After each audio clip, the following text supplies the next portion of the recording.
하나님의 은혜와 사랑과 평강이 이 시간 충만하기를 주의 이름으로 축복합니다. 주일 설교를 준비하면서 보게 된 재미있는 이야기가 있습니다.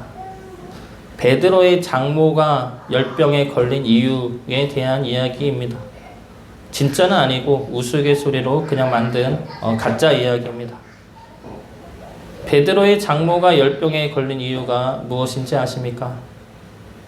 베드로의 장모가 열병에 걸린 이유는 사위라는 사람이 어디 이상한 노숙자인 예수라는 청년의 속아 그자만 따라다니느라 집안 살림은 책임지지 않는 것에 화가 나서 화병으로 드러누운 것이다 라는 이야기가 있습니다. 말이 근거가 없는 이야기죠. 그런데 인간 성향을 근거로 한 이야기입니다. 인간 성향은 눈에 보이지 않는 하늘의 것보다 눈에 보이는, 그래서 급한 땅의 것들을 더 추구할 때가 많습니다. 베드로의 장모가 물론 가짜 이야기이지만 그녀의 관심은 천국, 하늘나라, 복음 이런 것보다는 이 땅에서 먹고 사는 일이 더 급한 것입니다.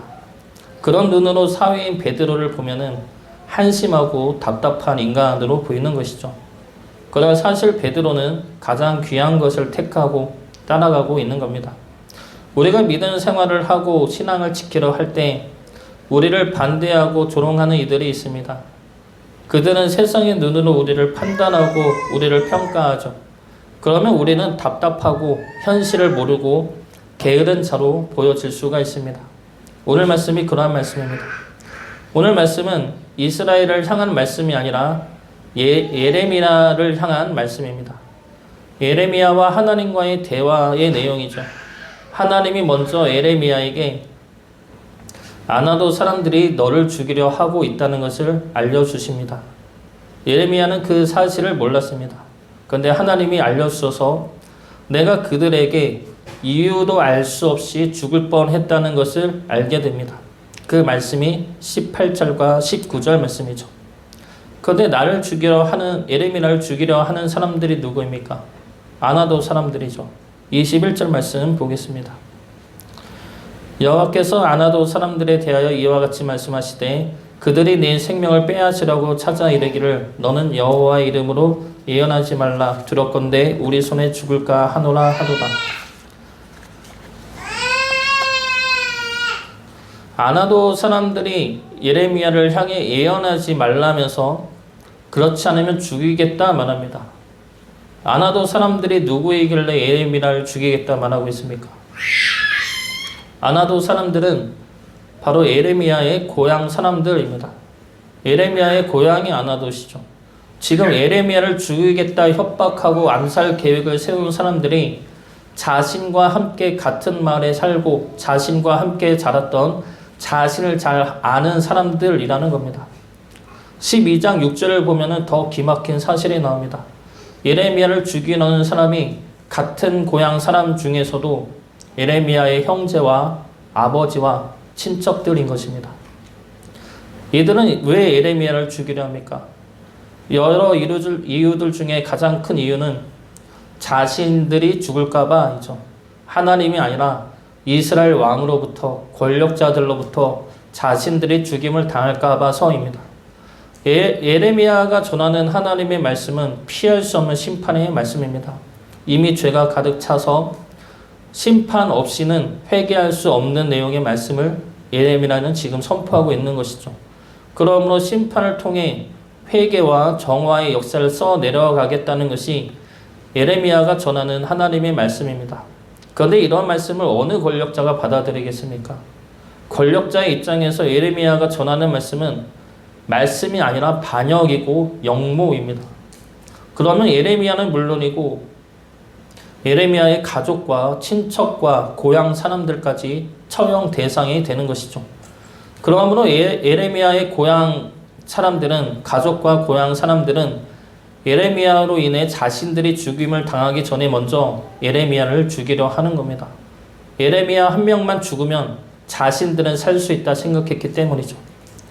이들은 예레미야를 통한 하나님의 말씀을 보지 못하고 세상적인 관점에서 땅의 것들을 중시하면서 예레미야를 바라보고 있습니다. 그래서 이 땅의 것을 잡기 위해 이 땅에서의 자신의 생명과 안위를 위해 예레미야를 죽이려 하는 것입니다. 오늘 이 말씀은 선지자로서 겪게 되는 억울한 고난과 위험의 말씀이지만 예수님을 예표하는 말씀이기도 합니다. 예수님 또한 19절 말씀에 나오는 도살장에 끌려가는 어린 양처럼 십자가 추난을 당하셨습니다. 그것도 자기 동족인 이스라엘 백성들에게 하나님을 믿는 종교 지도자들의 의해서 죽임을 당하셨습니다. 우리는 예레미야나 예수님만큼 억울하게 죽임을 당할 위기까지는 겪지 않을 것입니다. 그러나 크든 작든 우리의 믿음을 무시하고 비난하고 조롱하는 이들은 있습니다. 그것도 우리를 아는 가깝다 생각했던 이들에게 이러한 수모와 멸시를 받을 수도 있습니다. 그런 상황을 우리는 어떻게 이겨낼 수가 있겠습니까? 그런 상황에 우리가 처한다면 우리는 무엇을 붙들어야 믿음으로 승리할 수가 있습니까? 첫 번째로 우리는 사람들의 위협보다 하나님의 말씀이 더 크심을 믿고 붙들어야 합니다. 예레미야가 자신을 죽이려 한다는 이야기를 들었을 때 무슨 마음이 들었겠습니까? 먼저는 두려움이 생겼을 것이죠. 내가 알지도 못하는 사이에 나를 미워하고 저주하고 죽이려 한다는 사실을 듣게 된다면 얼마나 무섭고 두렵겠습니까? 내가 하는 이 일이 나를 죽일 수도 있다는 말을 듣고 실제 죽을 뻔한 위기를 넘겼다면 계속해서 그 일을 할 자신이 있겠습니까? 우리나라 일제시대 때 독립운동가들을 보면 참 대단하다는 생각이 들 때가 많습니다. 어릴 때는 독립운동하는 것이 당연한 것 같고 친일파들이 못되고 비겁하다라고 생각을 했습니다. 그런데 나이가 들수록 친일파가 당연한 거고 독립운동가들이 대단하다는 생각과 쉽지 않은 큰일들을 하셨다라는 생각을 하게 됩니다. 일제시대 때 일본이 자행한 독립운동가를 향한 고문들이 있습니다. 그 고문들을 보면은 참 끔찍하죠. 차라리 그냥 죽여주는 것이 고마울 정도로 힘든 고문들을 행합니다. 그런 고문들을 보면은 나는 과연 그 앞에서 변전하지 않을 수 있을까 싶은 마음이 들게 됩니다. 우리나라에 잘 알려진 순교자 중에 한 분이 주기철 목사님이 계십니다. 신사 참배를 거부하다가 고문 끝에 옥중에서 순교하신 목사님이시죠. 일본은 신사 참배를 거부한 주기철 목사님의 교회를 폐쇄시켰고 목사님과 사모님까지 잡아 고문을 시켰습니다. 그럼에도 불구하고 주기철 목사님은 끝까지 신사 참배 거부를 하였습니다. 그러면 주기철 목사님은 어떻게 신사 참배 거부를 할 수가 있었습니까? 한국 교회사를 연구한 이덕주 교수님이 그 주기철 목사님에 대해 쓴 글이 있습니다. 그 책을 보면 이런 글이 나옵니다. 주기철은 나와 똑같은 성정을 가진 평범한 인간이었다. 죽음을 두려워했고 이별을 슬퍼했다. 다만 그에게는 그리스도에 대한 뜨거운 사랑이 있었고 그 때문에 주변 사람들의 신앙을 포기하고 회절의 길을 갈 때 차마 사랑하는 그분을 배반할 수 없었다. 그분이 원하는 길을 가기 위해 노력했고 그분이 그런 길을 도왔다. 그 결과는 그분처럼 십자가 순교였다. 실제로 주기철 목사님은 두 번째 수감에서 풀려난 후에 교회 성도들에게 이렇게 말을 했다고 합니다. 십자가를 진다는 것은 인간이 못할 짓이다. 그러나 인간이 십자가를 지려고만 하면 십자가가 인간을 지고 간다. 그래서 갈보리 산상까지 갈 수가 있는 것이다. 이덕주 교수님은 주기철 목사님이 감옥 안에서 혹독한 고문을 견딘 것도 체력이나 불굴의 의지가 아니라 그리스도를 향한 사랑의 힘이라고 강조를 합니다. 그리고 39년에 평양경찰서에 검속되기 직전까지 주기철 목사님이 가장 많이 한 설교도 내가 나를 사랑하느냐, 하나님을 열애하라, 십자가의 길로 가자, 십자가의 길로 행하라, 이런 제목의 말씀이었습니다. 바로 사랑과 십자가를 주로 설교했다는 것이죠. 주기철 목사님이 순교를 할 수 있었던 힘은 신념이 강해서 겁이 없어서 고통을 잘 참아서가 아니라 우리와 같은 평범한 사람이었으나 주님을 사랑했기 때문이라는 겁니다. 예레미야 역시 마찬가지이죠. 그가 안 하도 사람들의 공격과 이스라엘 백성들의 공격에도 하나님의 말씀을 전할 수 있었던 힘은 그가 강해서가 아닙니다. 이스라엘 백성들의 공격에 두려워하고 수치와 모욕을 느끼고 하나님의 말씀을 전하는 것을 하지 않으려 했습니다. 그럼에도 불구하고 하나님의 말씀을 전할 수밖에 없었던 것은 이스라엘의 공격보다 하나님을 향한 사랑이 더 컸기 때문입니다. 예레미야 20장 8절과 9절 말씀입니다. 내가 말할 때마다 외치며 파멸과 멸망을 선포함으로 여호와의 말씀으로 말미암아 내가 종일토록 치욕과 모욕거리가 됨이니이다. 내가 다시는 여호와를 선포하지 아니하며 그의 이름으로 말하지 아니하리라 하면 나의 마음이 불붙는 것 같아서 골수에 차무치니 답답하여 견딜 수 없나이다. 예레미야는 하나님의 말씀을 전하면 사람들의 치욕과 모욕거리가 됩니다. 고향 사람들은 물론이고 앞으로는 이스라엘 백성 모두가 예레미야를 거짓 선지자로 욕하며 죽이려 합니다. 그걸 아는 예레미야는 하나님의 말씀을 전하지 않으려 하지만 마음이 불붙는 것 같아 말씀을 전할 수밖에 없게 되었다 고백을 하죠. 예레미야가 선지자로 남아 있었던 이유는 그의 정신력이 강해서가 아니라 그 안에 있는 하나님의 말씀이 그를 움직이게 하였기 때문입니다. 우리 또한 마찬가지이죠. 세상은 우리로 하여금 믿음을 부정하고 우리의 믿음을 무시하고 조롱할 때가 있습니다. 할 수 있는 한 우리를 두렵게 만들어 우리의 믿음을 포기하게 만들죠. 그 앞에 우리는 연약할 수밖에 없습니다. 우리는 두려울 수가 있고 낙심할 수가 있습니다. 그러나 주기철 목사님 말씀처럼 우리가 십자가를 질 수는 없지만 우리가 십자가를 지려고 하면 십자가가 우리를 지고 갑니다. 우리 힘으로는 그 두려움을 이겨낼 수 없지만 주님을 사랑한다면 주님의 사랑과 은혜가 주님이 주시는 힘과 능력이 우리를 두려움으로부터 이겨내게 하신다는 겁니다. 세상의 위협으로 인해 두려움과 근심에 빠지지 마시고 날 위해 지신 주님의 십자가 사랑을 바라보심으로 우리의 믿음을 그리고 우리에게 주어진 사명을 잘 감당해 나갈 수 있기를 주의 이름으로 축복합니다. 두 번째로 억울한 고난의 상황에서 우리가 붙들어야 할 것은 하나님의 정의와 공의입니다. 20절 말씀 보겠습니다. 공의로 판단하시며 사람의 마음을 감찰하시는 만군의 여호와여 나의 원통함을 주께 아뢰었사오니 그들에게 대한 주의 보복을 내가 보리이다 하였더니 예레미야의 기도는 복수를 구하는 기도입니다. 이 기도를 보면서 어떻게 하나님에게 복수를 해달라 기도할 수 있느냐라고 반문할 수가 있죠. 예수님 말씀처럼 원수도 사랑해야지 어떻게 사랑은커녕 복수를 해달라 기도할 수 있느냐 말할 수 있지만 실제 그렇게 기도할 수 있는 이는 흔치가 않습니다. 우리 또한 이런 억울한 일을 당하면 우리를 죽이려 하는 이들을 만나면 하나님의 정의와 공의를 구하는 기도를 할 수밖에 없게 되죠. 그런데 여기서 하나님의 정의와 공의를 구하는 기도는 크게 두 가지 의미를 지닙니다. 먼저 첫 번째는 하나님의 정의와 공의를 구하는 기도는 내가 복수하지 않겠다는 겁니다. 내가 정의를 내세워 그들을 심판하지 않겠다는 것이죠. 그러한 마음으로 우리는 하나님의 정의를 구하는 기도를 해야 합니다. 그리고 두 번째 의미는 하나님의 공의를 믿고 구하는 기도입니다. 내 공의가 아니라 하나님의 공의라는 것이죠. 우리는 나를 아프게 하고 힘들게 하는 악한 이들을 보면서 하나님이 그들을 심판하기를 원하고 구할 때가 많습니다. 그리고 그것이 정의이고 공의라는 생각을 하죠. 저도 한창 이런 기도를 한 적이 있습니다.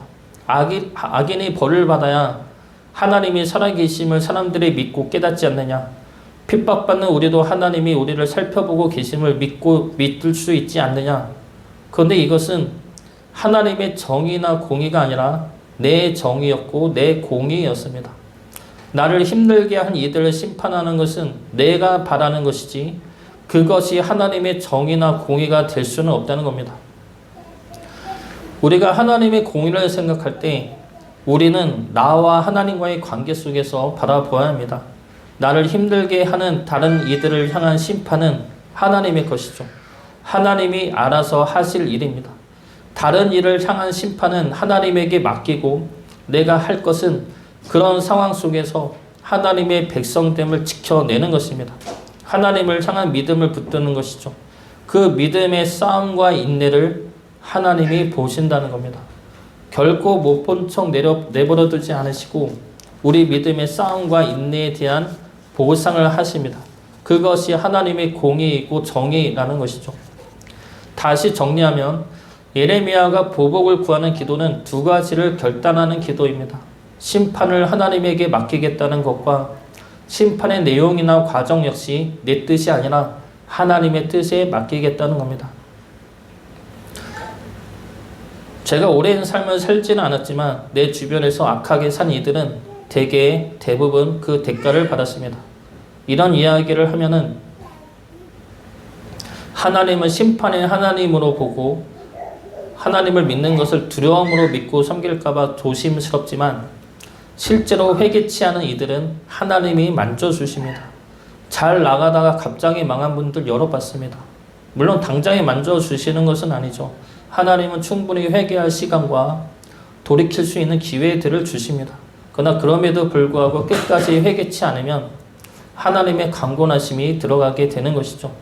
이 이야기를 하는 것은 하나님은 심판의 하나님이시니까 심판을 받지 않으려면 하나님을 섬기라는 뜻이 아닙니다. 하나님은 하나님의 뜻에 따라 일하고 계시다는 것이죠. 악인들에 대해서도 하나님은 사랑과 공의로 일하고 계십니다. 그러니 악인들은 하나님에게 맡기고 우리는 우리의 믿음을 지켜내는 싸움을 해야 한다는 것이죠. 그들을 향한 분노와 미움에 우리 마음을 빼앗기지 마시고 하나님이 주시는 사랑과 은혜의 마음을 붙들어야 할 것입니다. 하나님은 하나님의 정의와 공의대로 역사하십니다. 하나님의 정의와 공의를 믿음으로 우리의 마음이 분노와 복수가 아니라 믿음과 순종으로 채워지기를 주의 이름으로 축복합니다. 마지막으로 억울한 고난의 상황에서 우리가 붙들어야 할 것은 하나님의 위로입니다. 하나님의 위로를 붙들어야 하죠. 자기 고향 사람들이 자신을 죽이려 한다는 말을 들었을 때 예레미야의 마음은 어떠한 마음이 들었겠습니까? 먼저는 두려움이 생겼을 것이고 그리고 분노가 생겼을 것이고 그리고 외로움과 슬픔이 생겼을 것입니다. 믿었던 사람이 나를 죽이려 한다 했을 때 그 배신감과 실망감은 이루 말할 수가 없을 것입니다. 나를 믿고 이해해 주는 사람은 없구나. 나는 혼자구나. 라는 생각으로까지 치달았을 것입니다. 우리도 이러한 생각이 들죠. 나를 공격하는 사람들만 옆에 있으면 화가 나고 외롭습니다. 내 편은 없나? 나를 이해해 주는 사람은 없나? 라는 생각이 우리를 더욱더 힘들게 만들죠.